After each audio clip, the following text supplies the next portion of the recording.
was in two worlds. I was in the, in the early cocaine period, smuggling, distribution. And then I was at the last hurrah of La Cosa Nostra in their heyday.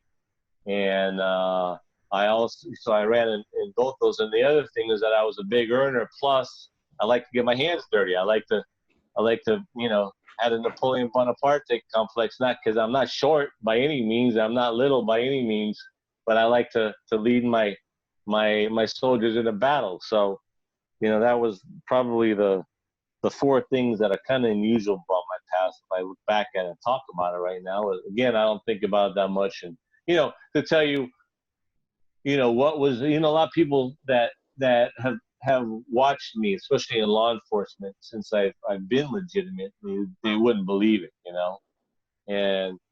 and of course they're not going to believe it because I have too rich of a criminal history, and so, but I can say the turning point was definitely that case in realizing that, I almost done a life sentence for something I never would have fucking done in my life.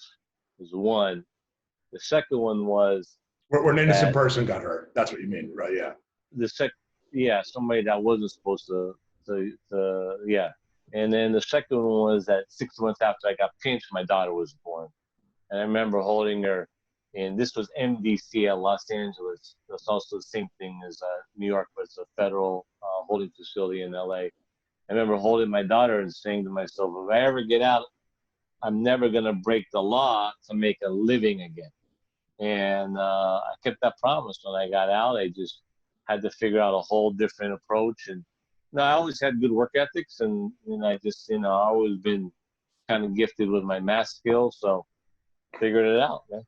What's your daughter do today for a living? You don't have to get into names. No, she's about to graduate from law school, and one of the top 5 law schools in the country. And she's already gotten placed, and she's going to be working with a nonprofit. And she could have gone out and made a bunch of money because they're recruiting in this school at really 6-figure salaries, between about 150,000 starting for their graduates.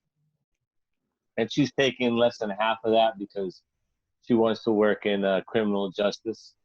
And so your baby, a lot of travel experience. Your baby, who you made that vow and said, I'm going to live a good life because I have this baby. She just listen. I'm not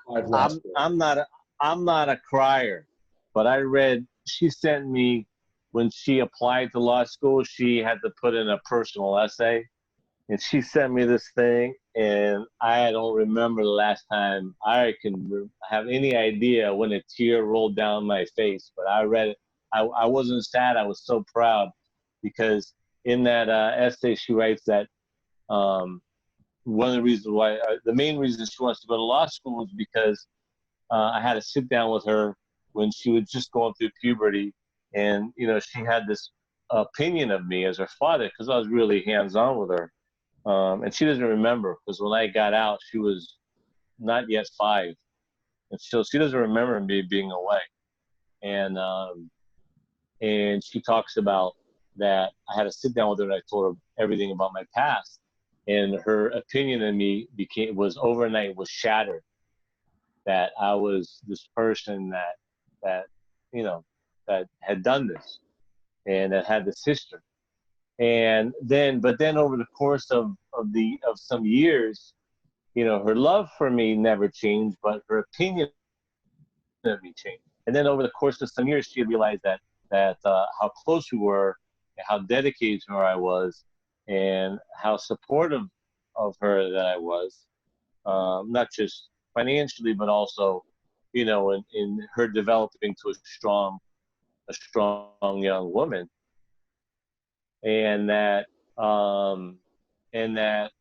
everybody deserves another chance, including me, and that really had a huge impact on her, and now she's about to go into criminal defense. So, I mean, I had no idea that that's what she was going to end up doing, but I mean, I just think it's pretty interesting. And also, I'm obviously very proud.